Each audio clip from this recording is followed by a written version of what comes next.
More generally, we have renewed our website and aim to come back with a strong online and live presence. We aim to provide a hub, a venue, a kind of resource for all those researching and writing on ethnicity and nationalism, whether you're a student, a professional academic, independent researcher, and we welcome suggestions and feedback on how ASEN can do that better. Special thanks for our online innovations, including our renewed website. Go to our new coordinator, new since late last summer, David Cole, who some of you have heard from by this point, and who will be working behind the scenes during the conference, making all the technology and Zoom stuff work. If there are any issues that arise, you can email him at conference@asen.ac.uk. I just want to extend our special thanks to David for all the hard work he's done, which has really enhanced things.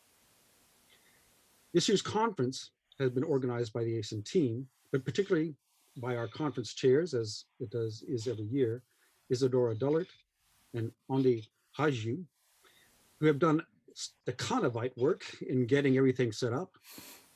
On behalf of myself, and if I may on your behalf, I would like to thank them for all their work in putting the conference together. It's a lot of, a big challenge trying to make panels coordinate over diverse time zones and so on. I'd also like to thank our panel chairs, who are mostly students at Edinburgh, who will be working in the individual panels, helping things to run smoothly. So thanks go out to Meredith Carbonell, Remy Omori, Miko Benrimo,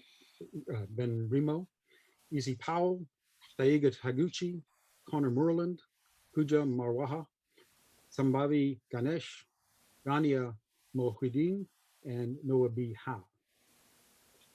We have three distinguished plenary speakers. In just a moment, Jasbir K. Puar will be addressing us right after this welcome. Tomorrow will be addressed by Cynthia Miller-Idris in her plenary, and Bert Bonikowski will address us in the plenary on Thursday. On Thursday, we wind up with a roundtable discussion looking at nationalism and crisis with regional perspectives from Lenka Bustakova, Judith Byland, Dan Slater, and Miguel Centeno. So we very much hope that you can enjoy this conference. And with that, I would like to hand over to our conference chairs, Isadora and Andi. Thank you, Jonathan, and welcome everyone to the 2021 ASEN conference. I'm Isadora Dullaert. And I'm Andi Haxhiu. Over the past few months, we've been putting together this conference. Holding an online conference presents new opportunities and new challenges, not least holding events at times that everyone can get to. We greatly enjoyed reading the many abstracts that were submitted and are really looking forward to hearing them presented. We have over 97 papers across 29 panels, ranging from the very contemporary crisis of COVID today to how crisis affected societies in the 1600s. Our papers range from the United Kingdom to the United States by way of North Korea and Nagorno-Karabakh, with approaches from gender studies to law to sports. We hope that you will attend as many of the panels as you can over the next 3 days. The schedule is on the conference website at asen.ac.uk/conference. All the ASEN members and registered conference attendees can get to the Zoom link by using the panel finder on the conference website. But first you'll have to log in. If you need help with anything during the conference, please email conference@asen.ac.uk and someone will get back to you as soon as possible. And if you want to tweet or post about the conference, our hashtag is ASEN21. This is our first online conference, so we do ask for your forbearance as we make everything work. With that said, the only thing left to say is don't forget to unmute yourself and to hand over to Gzym Krasniqi to introduce our first plenary speaker.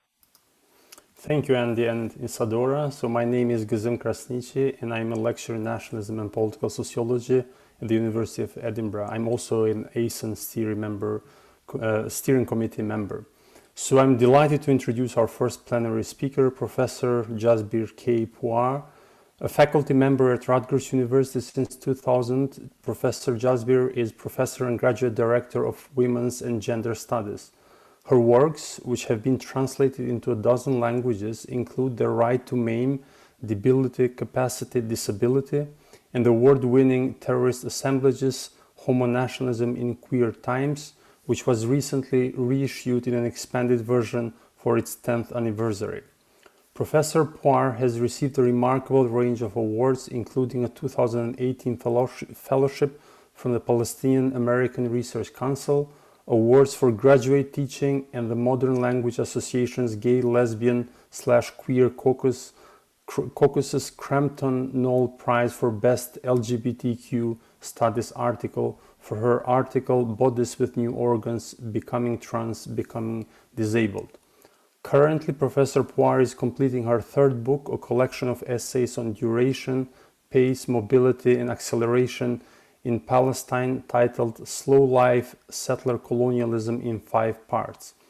However, we are delighted to have her here with us today to speak on Rethinking Homonationalism, Redux as Homocapitalism. So just before we start, if you have any questions, please ask them in the chat on Facebook, YouTube, or Zoom, and they will be passed to me to ask of Professor Puar. If you're having any technical difficulties, please ask in the chat and someone will assist you. So without further ado, Professor, over to you.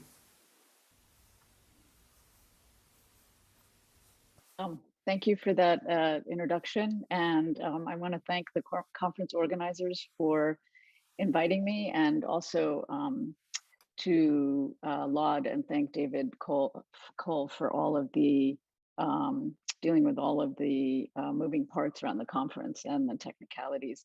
I want to begin by acknowledging that the land I'm speaking from today is the original homelands of the Mashpi Wampan Ag. I acknowledge the painful history of genocide and forced removal from this territory, and I want to honor and respect the many diverse indigenous peoples that are still connected to this land. Today I'm going to do 2 things. One is to present a kind of redacted version of an ongoing dialogue that I've been having with Rahul Rao, whose new book, which is called Out of Time, The Queer Politics of Postcoloniality, presents an analytic, what he calls homocapitalism, from the vantages of Uganda and India as a kind of necessary amendment to what I have been calling homonationalism. And then the second part of the paper is on the politics of gender, sexuality, and caste at the farmers' protests in India. And I hope that there will be some sense of how these 2 parts come together, particularly through this notion of homocapitalism. What is homonationalism in the context of increasing global authoritarianisms? I get this question a lot.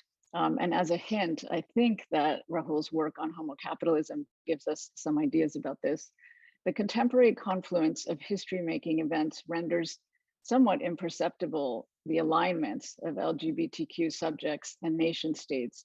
Authoritarian regimes in the United States, and Brazil, and India, Turkey, Israel, Philippines, and Hungary, and others, they are not only antithetical to, but also increasingly assaultive towards queer, trans, and women's rights. France deepens its reactionary stance, for example, towards American gender and race studies. It's hard not to index these trajectories as the decline of homonationalist states, concomitant with the rise of illiberal right-wing governments. I tend to reiterate often that in my original conceptualization, homonationalism was not meant to be a descriptor or an adjective, but a hermeneutic that asks how and why, how well do you treat your homosexuals, emerges as an arbiter of the capacity for national sovereignty, for governance and self-determination. So I myself have never thought of homonationalism as an attribute of any one state or states. Rather, I think of it as the field within which, from the vantage of the US, demarcations of nation states as progressive, gay-friendly, tolerant, and conversely homophobic, backwards, and barbaric have salience in the first place.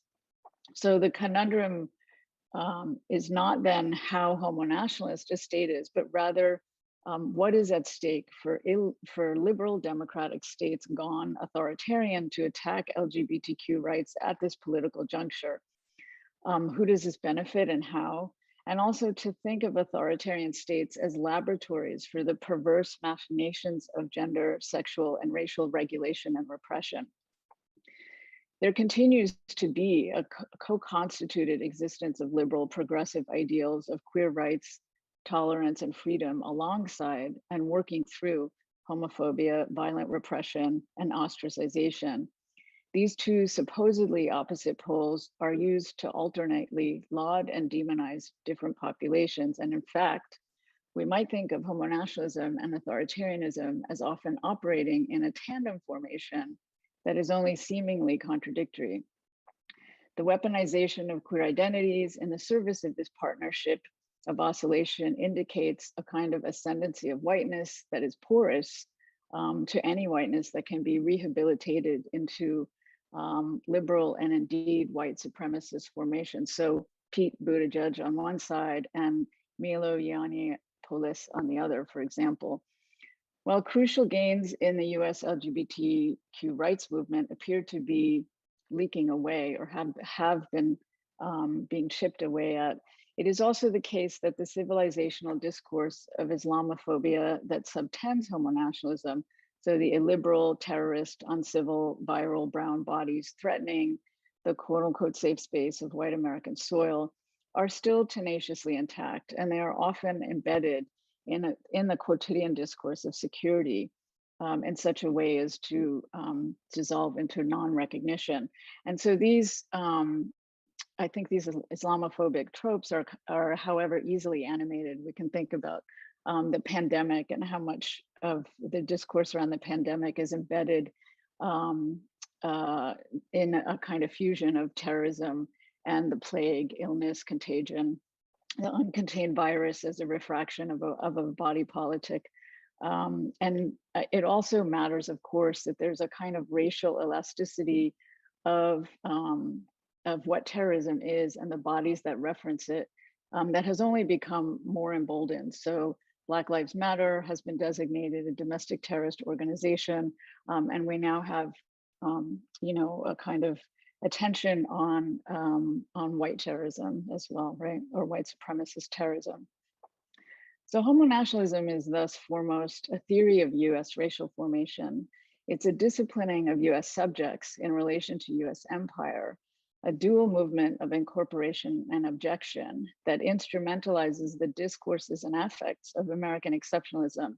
So its most efficacious employment, and I would also argue its most important effect, is to excuse, minimize, and deflect from trans and queer phobia in the United States and to normalize Islamophobia. In other words, to create docile American subjects of US empire. The vocabulary of homonationalism has been helpful to illuminate the subtle complicities of queer and feminist liberal rights discourses with the war on terror and with Islamophobia. It has targeted the pervasive developmentalist discourse subtending the West and the rest, and also the woman question to the homosexual question. And I think more importantly, it has situated the civilizational discourses animating the US-led war on terror that solicit and disavow various genders and sexualities. The original framing of homonationalism arises in the context of Islamophobia and its imbrication with the US security state. So this isn't just any civilizational disciplining. These civilizational narratives continue to contribute to the US imperial geopolitical relations with the Middle East, and further a shared global Islamophobia, the likes of which, as Ghassan Haj argues, has national inflections, but a pan-national coherence makes homonationalism intelligible from the US to Israel, to India, to France, to the UK, among so many other sites. But the invocation of homonationalism has, as happens with conceptual frames and traveling theory, become performative. It produces what it names. Insofar as the dilemmas subtending whether and how theory travels are irresolvable, the distinction between an analytic and its deployment is a false one. All concepts migrate. The age-old problem of traveling theory perhaps takes on new angles and salience in relation to social media.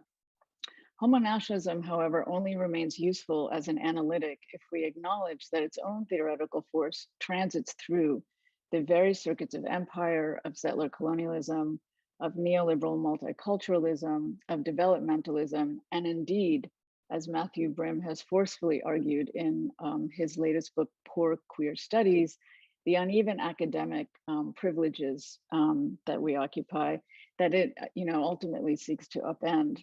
In fact, we might say that insofar as homonationalism has become a soundbite far afield from the context of its production, it has traveled precisely through the circuits of homocapitalism. When presumed to be or applied as a status theory, the limits of homonationalism are readily apparent, making homonationalism seem like a portable construct, when indeed, as Rahul Rao's and so much other scholarship and queer study scholarship has shown, it is not a portable concept.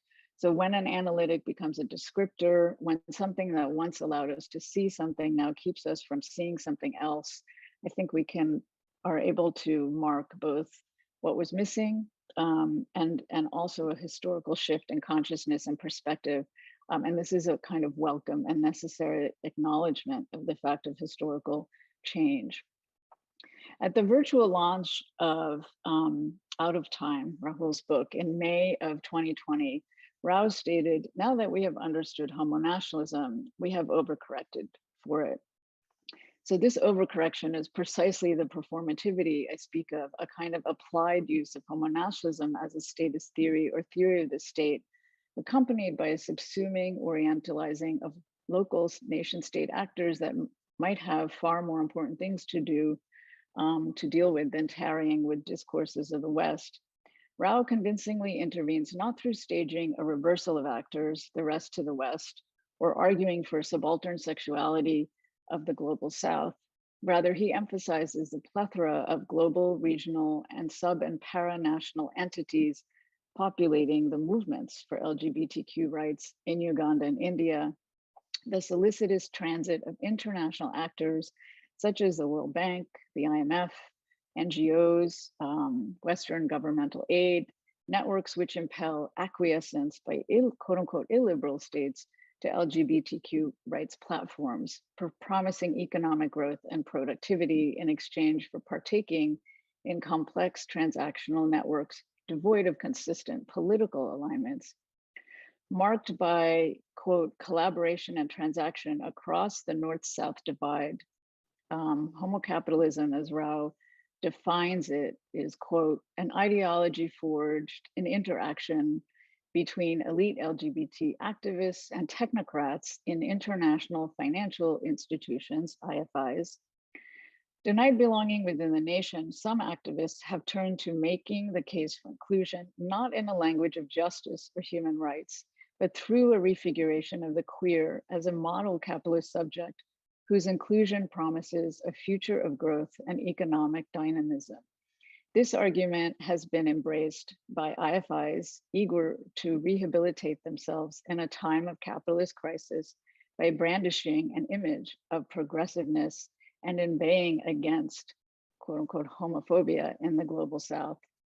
And so this is all Rao. And he continues, global homocapitalism operates through the stick of capital withdrawal as a punishment for homophobia and the carrot of economic growth promised by the business case for LGBTQ rights. So that's a little bit of the framing of homocapitalism.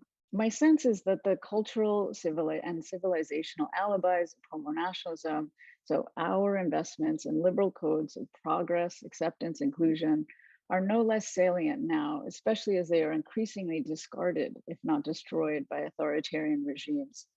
Insofar as Trump inverted American exceptionalism and showed us that civility is an empty value deployed only to racialize, these liberal codes might be more pertinent than ever. We need to hang on to some belief in them, and yet they couldn't be less effective or relevant.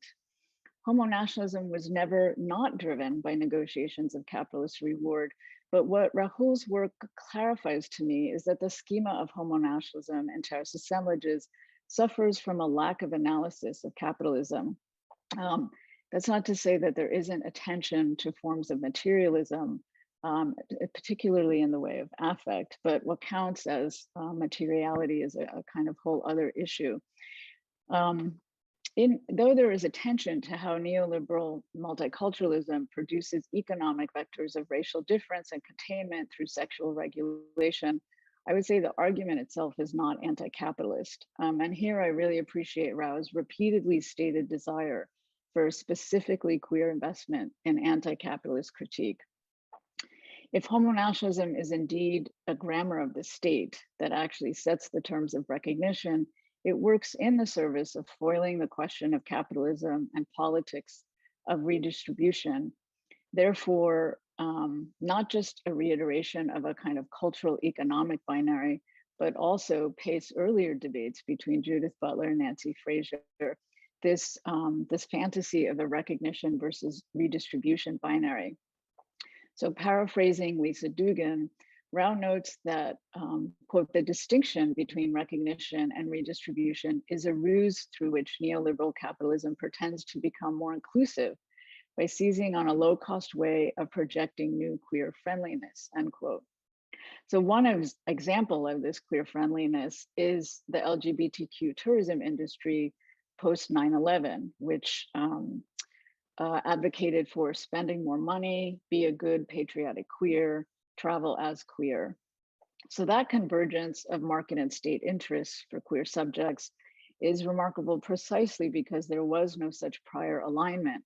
For decades, this industry, and more generally, the production of LGBTQ populations as a profligate market and ideal consumers available for what is generally called full market citizenship, narrated itself as a compensatory strata that ameliorated the denial of state recognition through its self-proclaimed status as a supranational formation, one that was determined to produce the conditions of gay friendliness through pink dollars wherever it sought to do so. So queer mobility and freedom equaled economic mobility and vice versa.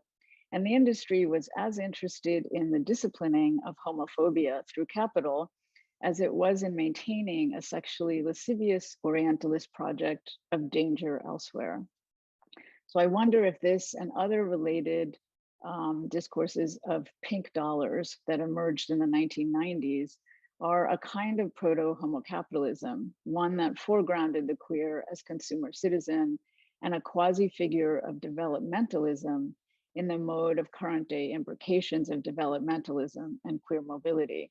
So when we talk about homocapitalism, and this is something I'm trying to tease out of Rao's argument that I think is not so clear, I think we're looking at three scales. So we're looking at the nation state, we're looking at queer global South LGBTQ movements, right, that are infused with capital from global North sources. And then we're also looking at the queer liberal subject that's conditioned through capitalist rewards and the promise of upward mobility. Shifting the discussion from the oft-regarded clash of civilizations with its focus on the cultures of nations and religions, rights and recognition, Rao's analysis foregrounds the materiality of geopolitical orderings of the global theater of nation-state alliances and disaffiliations. As Rao explicates, and this is part of a conversation that we have kind of been working out, homonationalism and homocapitalism are not necessarily oppositional, but they are juxtaposed through a series of supplementary relations. These relations can shift in proportionality and foregrounding and backgrounding, depending on place and scale and the construction of location. And he writes, the civilizationalist logic of homonationalism must be supplemented with the political economy logic of homocapitalism. So while this statement to me seems to be affirming the very cultural economic split that Rao is attempting to problematize and seeks to redress, I also read in this the very logic of Derridian supplementarity that forces a performative iteration of this split, allowing us to see both what was elided and what has shifted. Supplementarity can signal a secondary status that enhances the position of the primary or the original. It can be a relation of accretion, adding to enhance, or a relation of substitution, adding to replace or to supplant. Regardless, the process of supplementation is an indefinite one, focusing on places where homosexuality remains or is being criminalized, and where, quote, LGBT movements owe their very origins to the dynamism and reach of neoliberal capital, end quote, Rao writes that, quote, the promise of futurity inherent in homocapitalism may prove to be more seductive where the chastisement of homonationalism has not yet succeeded in drawing recalcitrant states into its embrace, or worse, has raised their anti-imperialist shackles. Indeed, precisely as a result of the intellectual, even if not political, success of the critique of homonationalism, homocapitalism may be emerging as the weapon of choice wielded by global queer liberalism. This sentence intrigues me because it suggests that the overcorrection that Rao speaks of is indicative of a pharmacon, poison cure, and scapegoat all at once. It reminds me of something that South Asian studies and queer theory scholar Anjali Arandekar said to me in 1998, that resistance to queer theory in South Asia was not at that time driven by homophobia so much as an annoyance with the imperious orientations and indeed imperial transits of the US Academy. And yet Rao also insists that post-colonial populations, in particular for him, post-colonial elite, cannot be excused from queer phobia and a tendency towards what he calls homoromanticism, an affective stance in which the queer predicaments of the post-colonial world are attributed entirely to its colonial experience, with the agency of post-colonial elites in co-producing those predicaments being obscured, end quote. So homoromanticism is also posited as a knee-jerk response to the critiques of homonationalism, a move that allows Rao to maintain that homonationalism is both a diagnosis of the state and also provokes an anti-imperialist response by the state using the deployment of homophobia as part of an anti-imperialist resistance. Rao also points to two distinct technologies of power being exercised. So in terms of homonationalism, coercion and dominance, and in terms of homocapitalism, complicity and consent. He argues that because homocapitalism promises, quote, a rosy future of growth and productivity, it draws on the hegemonic logic of neoliberal reason, offering an apparently more consensual strategy of persuasion than homocapitalism with its coercive tropes of civilization and barbarism, end quote. And he goes on to quickly clarify that this is not to suggest that homocapitalism lacks a coercive dimension. And in particular, he looks at the case of Uganda and its kind of anti-homosexual legislation that was navigated by international funding agencies, engaged with by international funding agencies at that time, I believe it was 2014. Deploying Guha's Gramscian understanding of these terms, we might say, this is Rao again, that where the former tends towards dominance, the latter tends towards hegemony. So I appreciate this distinction very much, but I am wondering, given that both are mapping out relations of incorporation and abjection, I also think about disciplining as a modality of power running across this divide between homonationalism and homocapitalism.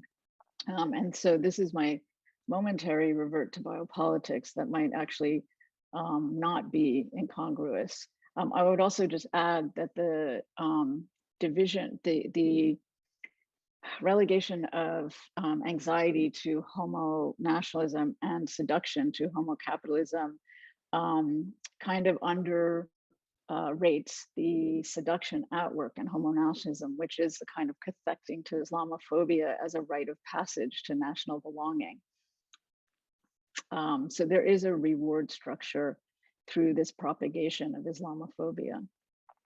In any case, this balance has a particular impact on regions most directly impacted by the war on terror, specifically the Middle East, extending to West Asia, where the material effects of civilizational disciplining have been deleterious, to say the least.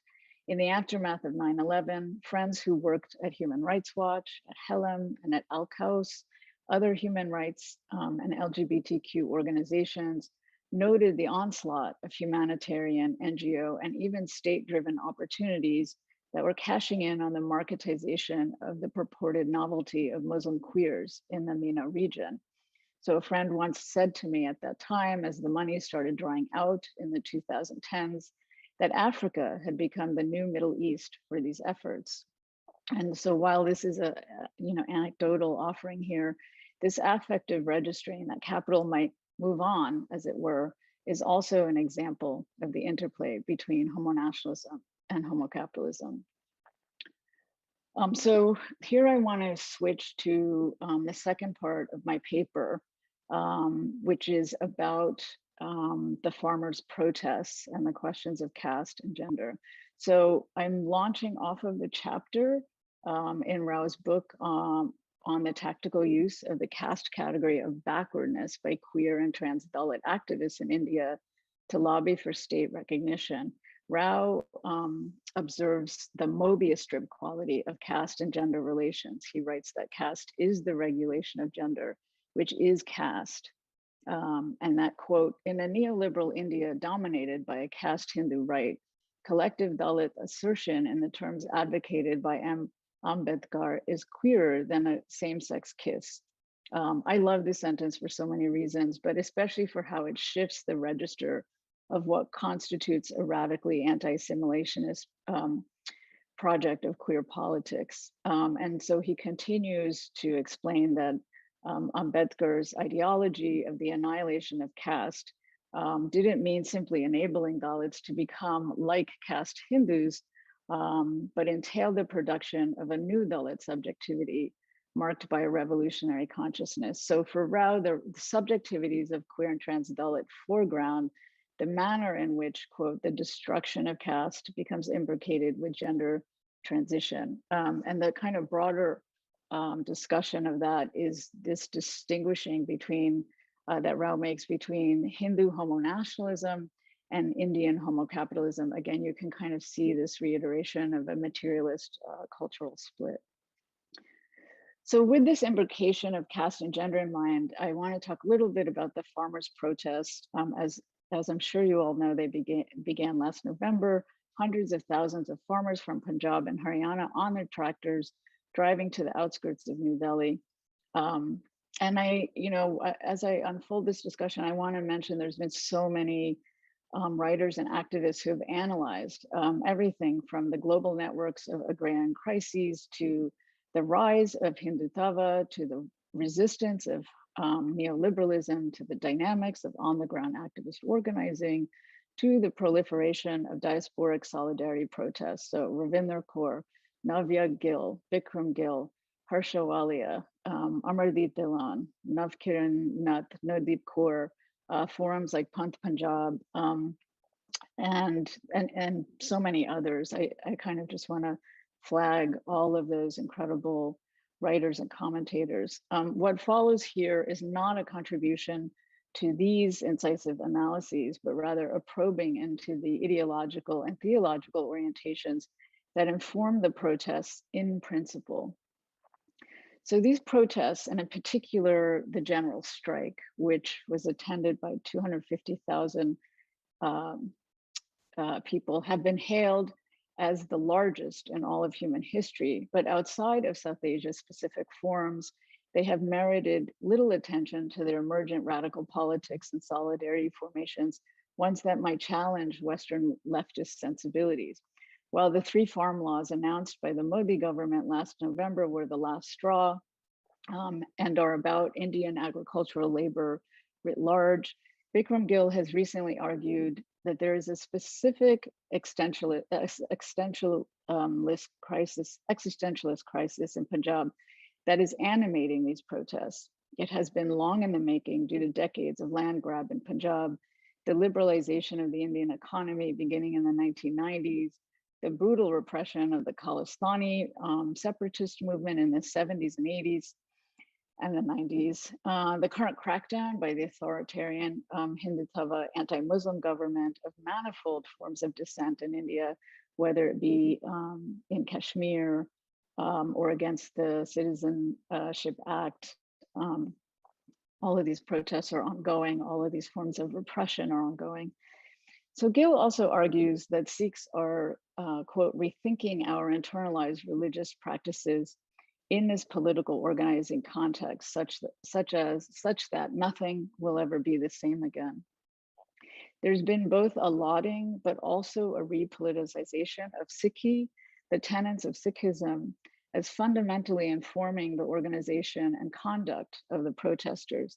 So this hailing has been especially moving in the Sikh diasporas, where the connection to the protests is deeply familial, religious, and spiritual, entangled with the traumas of partition and migration, and marked by the question, so how do we support from a distance? There are other questions that are raised. So is this a secular protest? It's not exactly a non-secular protest. And indeed, a rigid secular religious binary might be unhelpful and opens the way for vilification of the protests as a revival of the Khalistani separatist movement. There are thin lines that are being navigated here constantly, whether and how to protest as Sikh without being dismissed as a terrorist, how to respond to myriad forms of Indian state violence, including killings and disappearances, incarceration.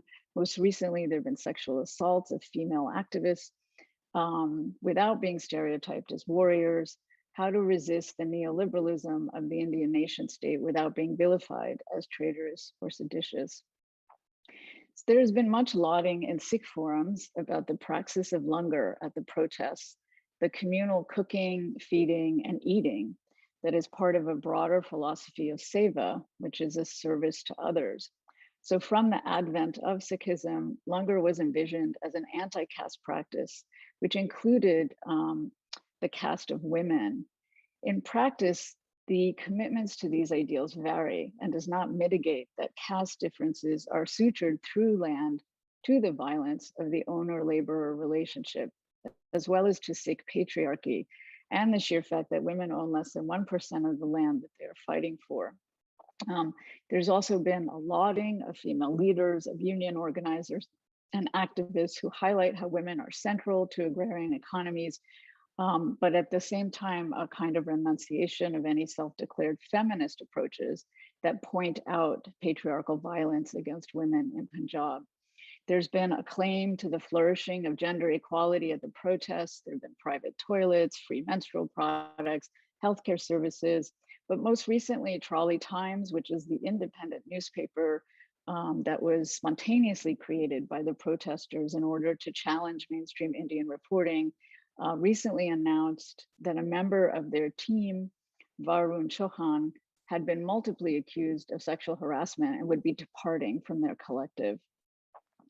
So Navya Gill and other commentators have situated langar as a form of conviviality that challenges caste, but its challenges to gender inequality have been far less commented upon.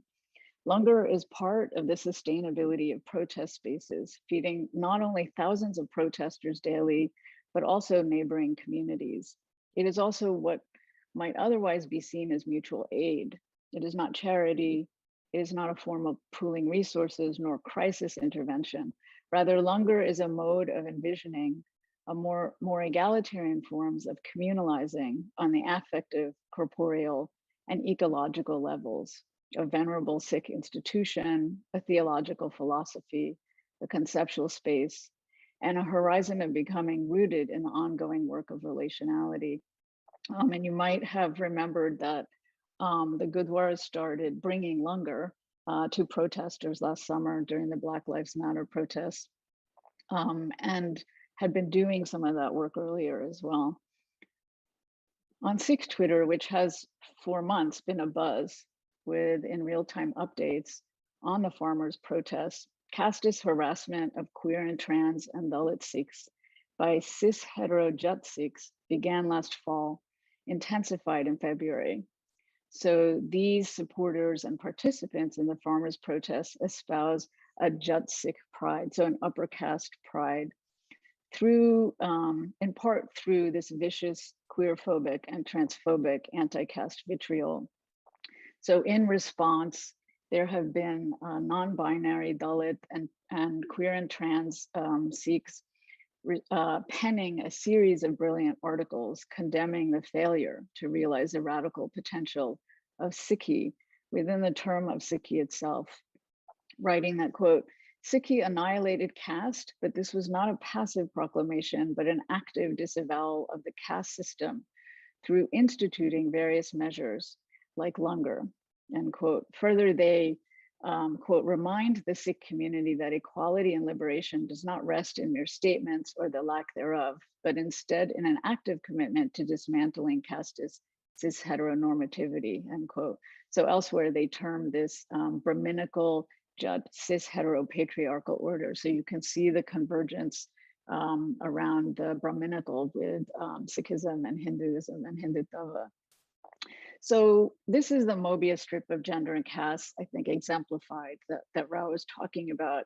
It's also, I think, a dialectical process whereby deepening the contradictions internal to these agonisms is the road to ongoing resolution. In other words, there is a kind of support and even participation in these protests without an idealization that often happens in terms of leftist commentary. And there's a desire to render productive the schisms and incommensurability of political antagonisms rather than a presumption that a fantasized unity must be maintained at all costs. So what I find so compelling about these interventions is that they don't profess langar to be a queer practice, but rather they articulate langar as a space of Sikhi, already cohered through multiplicities of gender and the abolition of caste. And so the queer, trans, and Dalit response to Hindu homonationalism is not based in a kind of counter homonationalism, but on what already exists within the folds of Sikhi. So this demand is not one solely or predominantly for visibility of certain identities, and not solely or predominantly a politics of inclusion or asking for inclusion. It is more so an ethical, theological orientation to these identities. We don't always have to organize through identity, but we do always have to have a politics to identity. The radical force of queer and trans and Dalit Sikhs emanates from within, as they are articulating it, not from outside or externally to the congregation. In other words, there is no true Sikhi without queer and trans Dalit Sikhs. So this has been condemned as a blasphemous statement, and yet the religious principles confirm it to be true. And finally, in this series of missives, they acknowledge the presence that is already there. The quote, caste oppressed and queer and trans farmers who are already fighting within the Kisan Morcha right now, end quote. So these anti-casteism politics amongst these queer, trans, and non-binary Dalit Sikhs are less wedded to the philosophies and legacy of Ambedkar, as Rao details, who actually once considered becoming Sikh, than to the anti-caste tenets of gender neutrality embedded in the theology of Sikhi. And I do wonder how these somewhat different strands of anti-caste commitments, Ambedkar on one hand and Sikhi on the other, might together further open the possibilities for a kind of trans-Dalit politics of backwardness vis-a-vis India. It is also less routed through a tradition modernity duo, though that's not to deny elements of Sikh history that lend to archival reclamation, for example, in the playful musings of whether the gurus were queer. Rather than a relation to tradition and modernity, I read their demands as a desire for utopian radical Sikhi horizon, which would not be possible without achieving the dissolution of caste and gender differences. Radical Sikhi, therefore, would only strengthen the struggles for more sustainable agrarian futures. And in fact, as these writers have made clear in their interventions, langar and other tenets of seva cannot be truly practiced without challenging casteism, queerphobia, and transphobia, and without recognizing how queer, trans, and Dalit lives have been integral to these world-making institutions of Sikhi. So far from being distractions from the anti-neoliberal and anti-capitalist thrust of the farmers' protest, which is what some of us have been told, this queer, trans, and Dalit vision of radical Sikhi is at the heart of an evolved resistance movement. Thank you.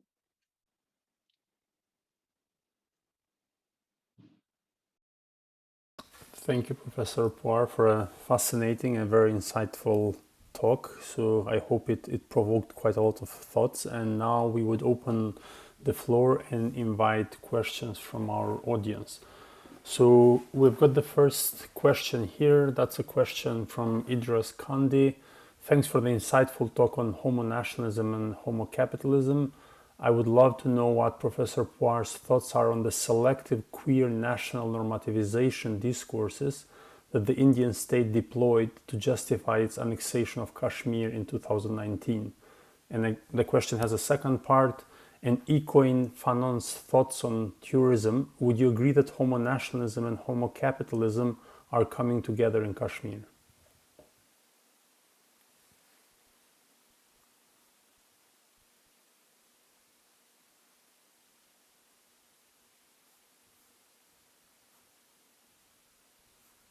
Thank you very, very much for that question. I've only just kind of started the work in terms of the connection, both between Palestine and Kashmir and Punjab and Kashmir as well. But yes, I think this can be partially thought about in terms of this distinction between Hindu homonationalism, which is very much so a kind of Hindutva, a kind of a muscular Hindutva that works on the parameters of caste exclusion, caste regulation, and a kind of Brahminical order of culture and caste, and Indian homo capitalism, which is very much so invested in neoliberal economies of, propagating, the liberalization of India. So that's been going on for more than 30 decades now, and the kind of productive results of such. So there's kinds of different fissures, I think, and I know this mostly from Rahul's work, which I would recommend reading, between the kind of use of we need to keep up with the rest of the world kind of modernist discourse, that fuels a kind of Hindu homonationalism, or it fuels a kind of outward homonationalism, and at the same time, and so this might have to do with Kashmir as well, but at the same time is fully committed to its own regressive casteist systems, right? So this is also where tradition and modernity kind of keep being mobilized together, I guess. And so I think you are right that we will continue to see a kind of amplification of Hindu homonationalism in the case of Kashmir. And I'm looking too at the Punjab farmers, the farmers' protest too, with curiosity in terms of how these debates start evolving or continue around Sikh and Dalit and trans queers, and what kinds of retribution will happen from within the community, but also from the Indian state around a kind of Hindu homonationalism. Thank you very much.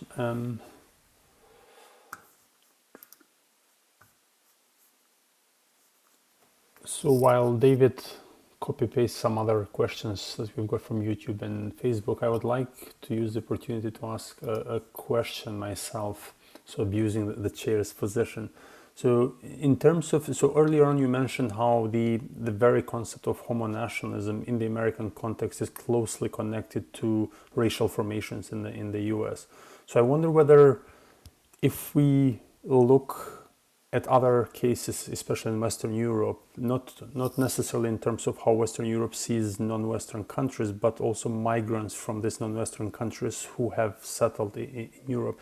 So are there any kind of fundamentally different manifestations of homonationalism, or the processes are essentially the same given Europe's slightly different understanding of race, but also the different internal cultural and political dynamics within Western European countries?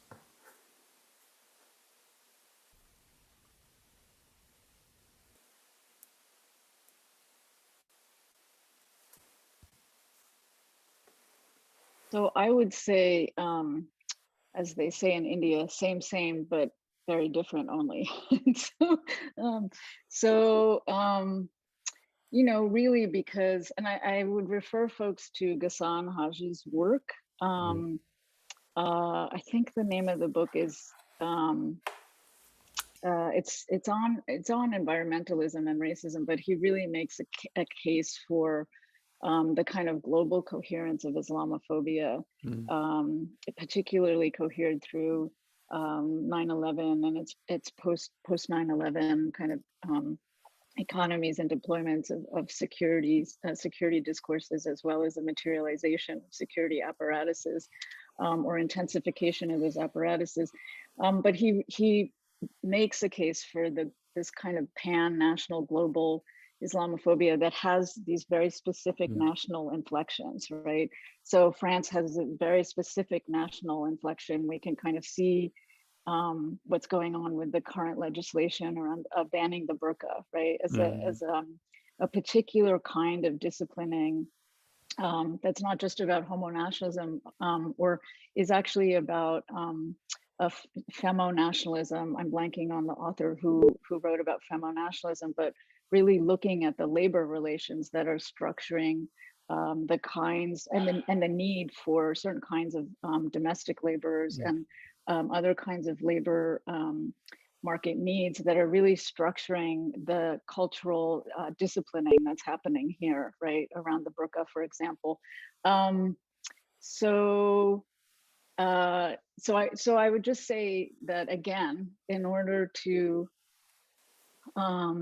kind of diffuse this tendency of deploying homonationalism as a kind of shaming mechanism against global South countries, or shaming mechanism against populations within these Western countries, that it's that aspect of it is maybe coherent across certain locations, but the question of what the reward is for participating in Islamophobic, both, you know, ideological discourses as well as their material manifestations, I think is different from place to place, you know, and in relation to these different kinds of nation state formations, these different national setup, and also like the differing configuration of the cultural other, right? So we see the kind of colonial return, you know, that's different in France than it is in the UK, than it is, you know, in the Netherlands, for example. Like what is the colonial, the return of colonial difference that has to be managed within those sites. But again, I would refer folks to Ghassan's little book on this because it's very coherent. I think someone was typing the title of the book on chat. Is it Racism, an Environmental Threat? Yes, that's correct. Yeah. And if anyone can remember, I'm really embarrassed, who wrote about femonationalism in France. It's also really important work.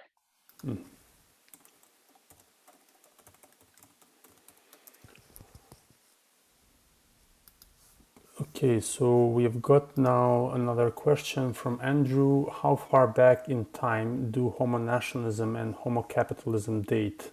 The first person that comes to mind is Pim Fortuyn in the Netherlands, but is there a longer history?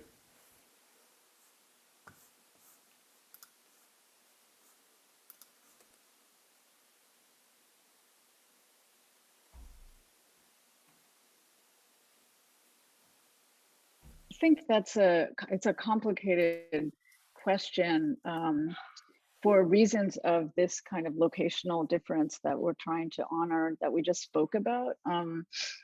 But I would also say it's you know, insofar as homonationalism, as I was thinking about it, was really about not forms of conservatism necessarily, or forms of you know, national politicians who are right-wing but gay, for example, in the example you just pointed out, but actually the way in which queer liberalism functions through these forms of homonationalism. They're not aberrations, they're actually kind of constitutive of. So in that sense, I wasn't really pointing to kind of right-wing manifestations to begin with. It was really about the kind of, after 9/11 in the United States, there was near consensus. There was no bipartisan fighting. There was bipartisan support. There was no partisan, two parties fighting it out kind of thing. After 9/11, there was consensus around the war on terror, right? Which, which brought together conservatives and liberals, right? And so that to me is really significant, that we can point to these right-wing figures, but there's a collusion that's happening through queer liberalism with those figures, even though they seem so extreme. And that's why I kind of pointed out, like Pete Buttigieg and then Milo, like these are not opposites of each other. They actually are kind of imbricated in each other. And I'm interested in the ways in which they're imbricated and kind of leveraging similar things in order to, demand or kind of solicit a kind of political legibility. How far back in time? I think that the question is not so much about homonationalism, homocapitalism. These are analytics. They both come out of very specific political circumstances. My work in terms of 9/11, Rahul's work in terms of this kind of the temporalities of the post colonies. So the question is more, I think, like, what is the ongoing navigation between market and state and sexuality, and how is that constantly being navigated? So in the United States, we can look at Nine Shaw's work, for example, on Chinatown and labor and sexuality and the Asian Exclusion Act, all of these kind of moving parts around market, state, and sexuality, and in particular homosexuality. So I think that there can be examples of homonationalism and of homocapitalism that well predate the actual analytics themselves, but are not necessarily in need of that kind of analytic processing through those analytics per se, because they are relations that people have been writing about and thinking about for a long time. Thank you. So is it Sarah Ferris, the author of The Rise of Homonationalism? Just for the audience. I had to Google it. It's not my memory. I had to Google it. My apologies, but it's really important work, because it actually, again, I think in the vein of homocapitalism, says, this isn't just a civilizational disciplining. This is about how Muslim women are needed for certain strata of the labor market, in particular domestic work. And so the disciplining takes on a very specific labor relation, right? So I thought she also, was a kind of precursor to even thinking about homocapitalism. Excellent. So the next question actually is in a way related to that. So it's a question from Maria. Could I ask you to comment on the impact of homonationalism on Western asylum regimes? I'm thinking particularly of the situation in the UK, where there seems to be a division between wanting to be demonstratively pro-queer rights while simultaneously being hostile to immigration in general.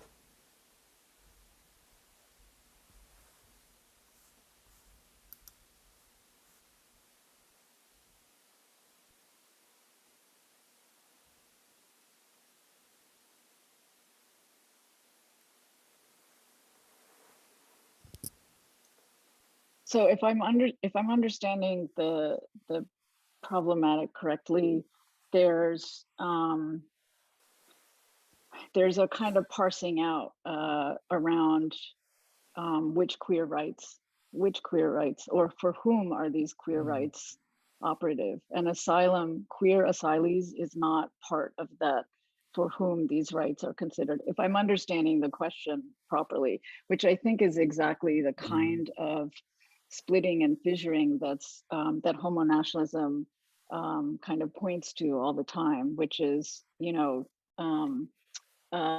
support, for example, in the United States for marriage equality and same-sex marriage, but a kind of investment, and this is a huge debate in the States right now, in immigration reform, right? Which is it's not a progressive platform. If you read Herschel Walia's new work on border regimes, on her latest book, you know, she really maps out that the whole notion of immigration reform, and even a kind of like managed asylum, these are all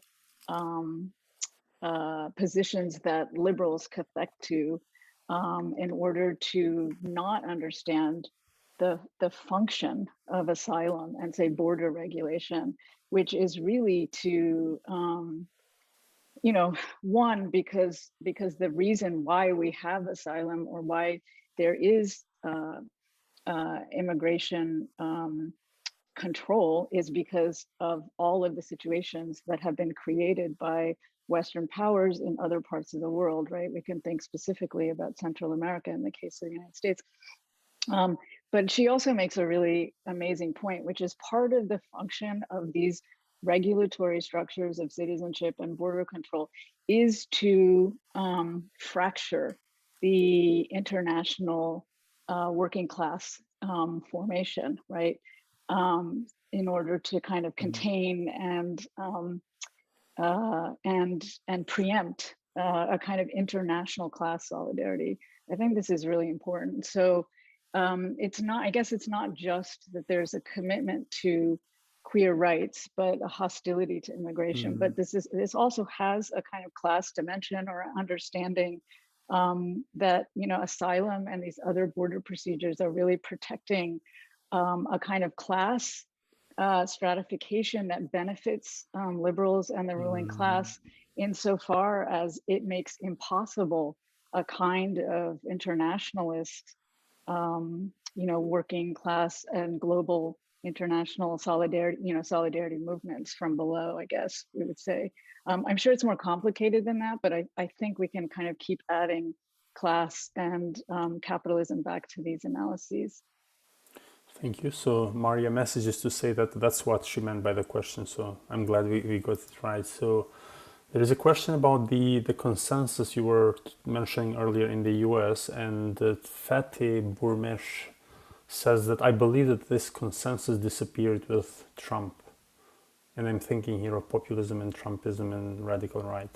So it's half a comment, half a question.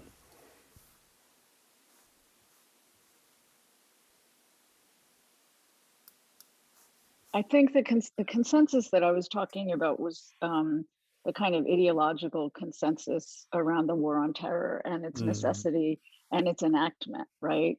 Which was bipartisan. It was Democrat and Republican. It was really hard, even in that moment, to articulate feminist, you know, critiques within gender studies. For example, I had just started my job at the Rutgers Women's Studies Department when during 9/11, and it was even hard to have these conversations in feminist spaces, right? And in some queer spaces. So that's the kind of consensus I'm talking about. I think in terms of Trump, that there has been a kind of characterization of Trump's type of governing. Is it fascism? Is it authoritarianism? You know, what would we call it? So I mentioned and yes, there's a fracturing of consensus, right? You have parties fighting with each other, even though there's again that continuum between conservatism and liberalism needs to be continually marked. But I think what I've always noted is that when we have talked about Trump, we kind of forget that 9/11 was a moment of actual, we could say, like momentary fascism or something, where the national consensus that was severely solicited and very, very effective in that solicitation, right? Whereas now we have these massive splits going on.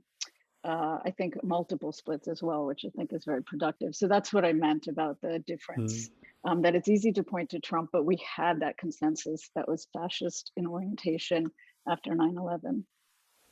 Thank you. So the next question is from Fiza Batul. Thanks for this important discussion on homonationalism. New to this topic, I've been wondering how countries balance the liberal exterior with the regressive interior, keeping India in mind how its diplomatic goal of presenting itself as a liberal democratic power in global south, challenging autocratic China, can be served while it continues with its Hindu nationalist policies at home.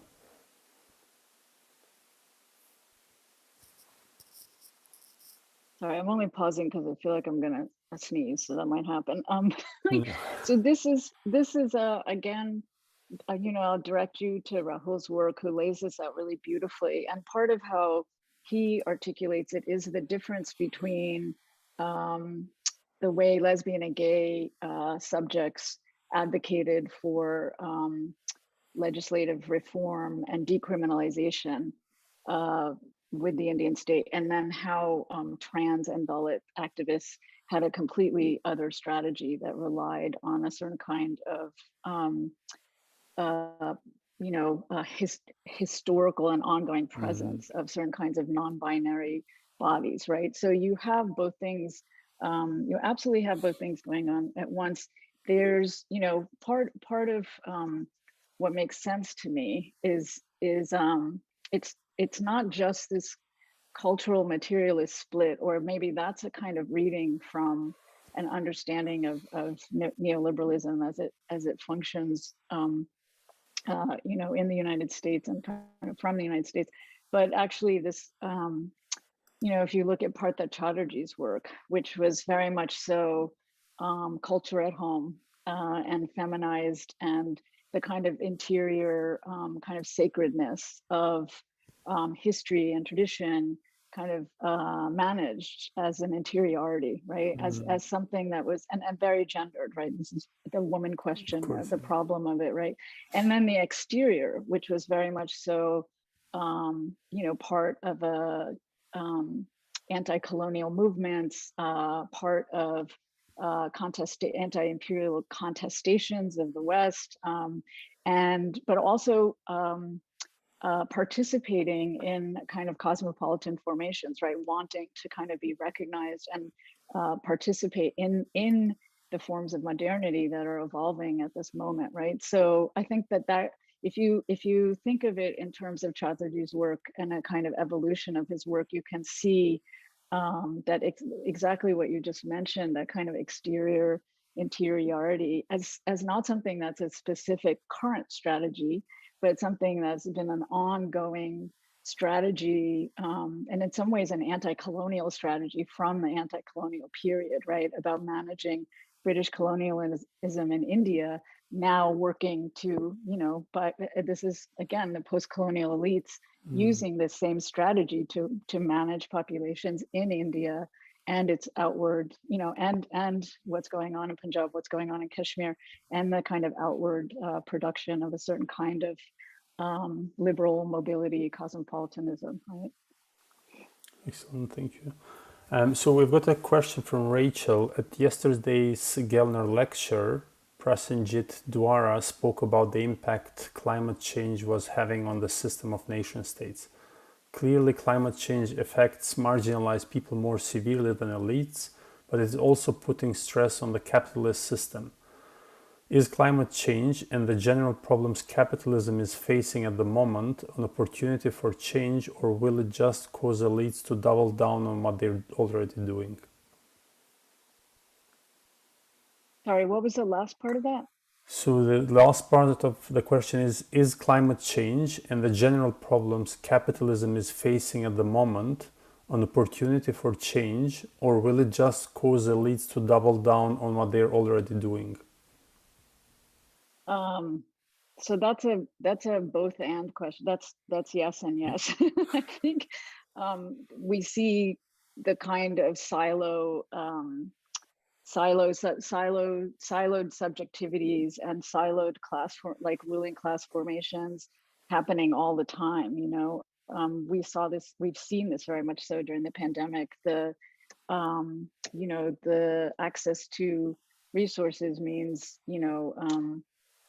for ruling class populations meant that the pandemic did not ground people in the same way that it halted a lot of what was going on for other folks. So I think the climate, have long been struck by the climate change deniers, because these are people who have the resources to, they think they're going to outrun climate change.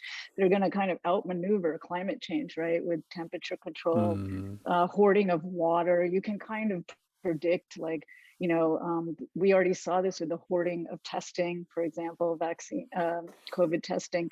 So you can see this in the way infrastructures for luxury housing and development is thought of in terms of like flooding zones and protection against, unexpected natural events, natural disasters, all these things. So I think that siloing is absolutely happening and going to continue to separate out people who are susceptible to the damages of the violence of climate change, and people who can continue to isolate themselves. And it's a horrifying dynamic to see in play, but I really think the pandemic has made it very clear how these things can happen, how this can continue.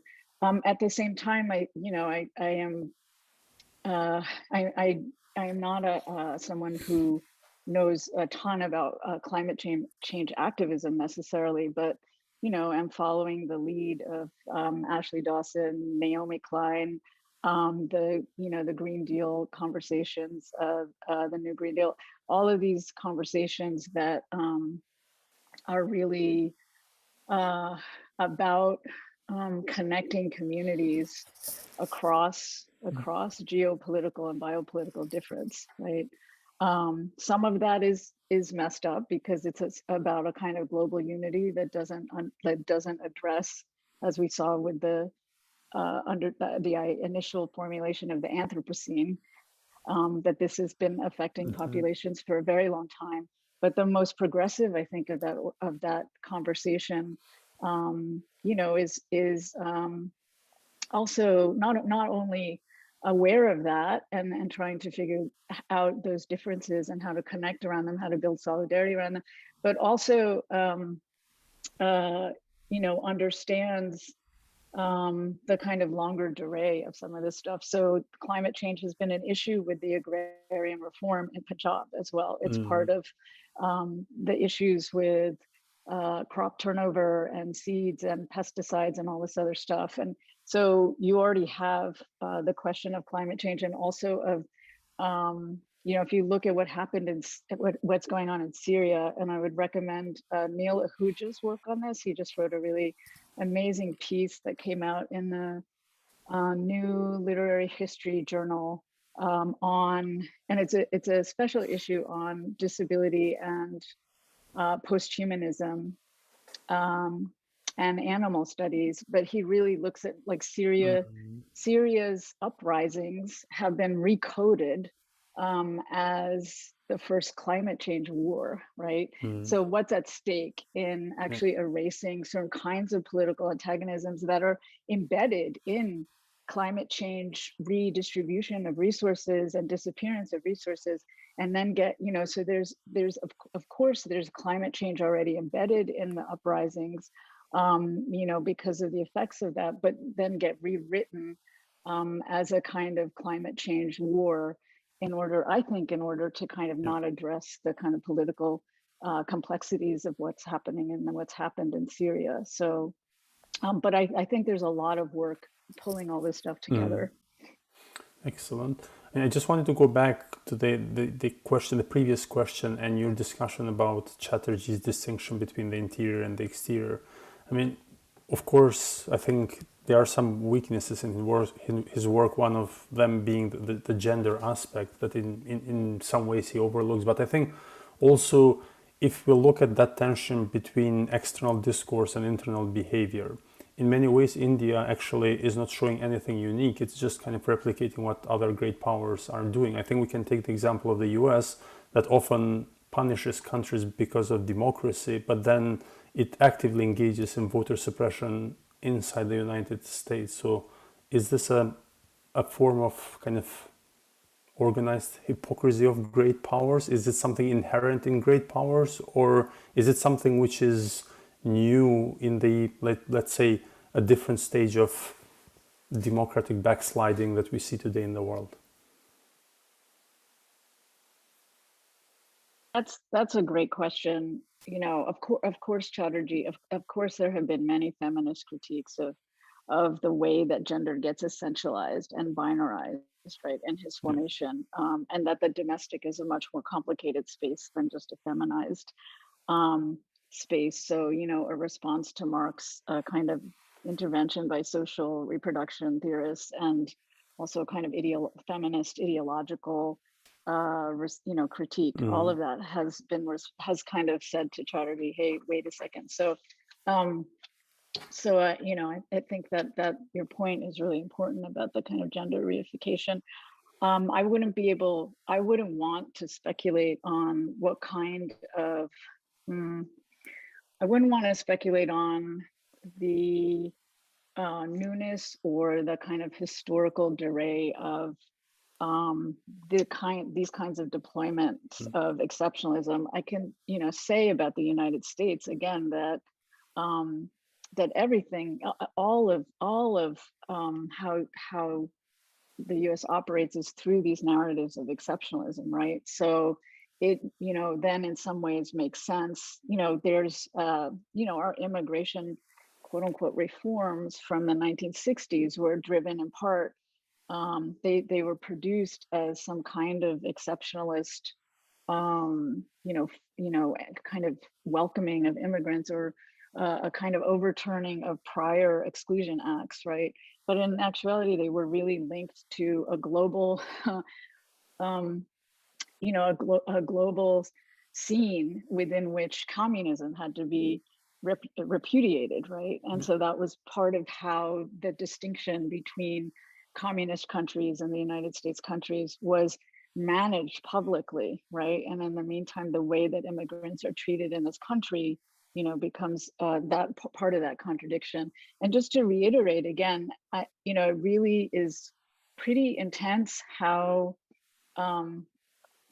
two things. One, how homonationalism really works to produce ideas, and I see this with my students all the time, really fantastical ideas about what's happening for queers elsewhere, right? That's the production, that's the kind of internalization of US as empire, but without marking as such, right? Like empire hides its tracks, it hides its a kind of, it has to cohere subjects that can't necessarily recognize their you know, their attachments to American exceptionalism. I think you saw that in with COVID too.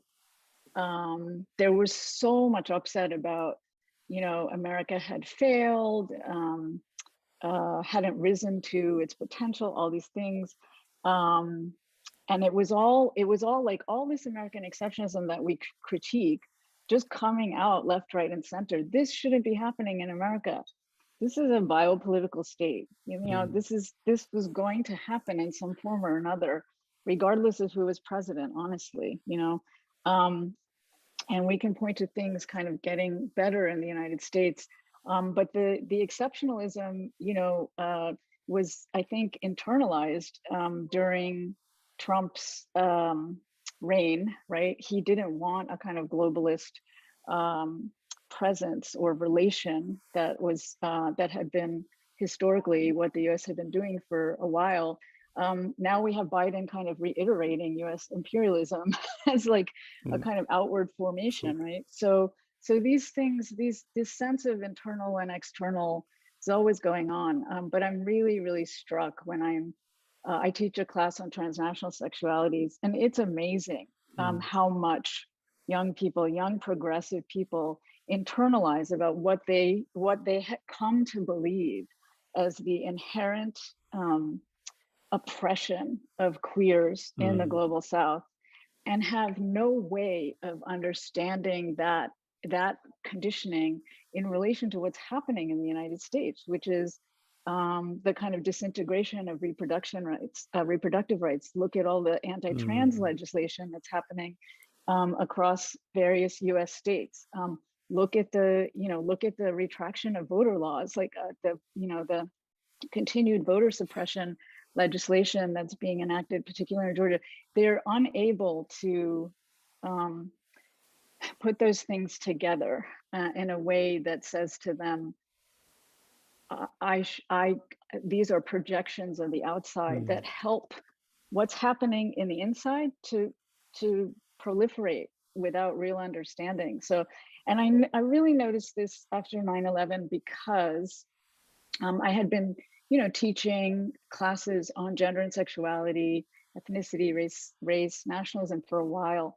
And this was 20 some years ago, or when I was in grad school teaching these classes at the end, like mid 90s to the end of the 90s. There was still concern about using the word queer, like on my CV, as I was coming up for tenure, in our department descriptions of courses, will we use the term queer?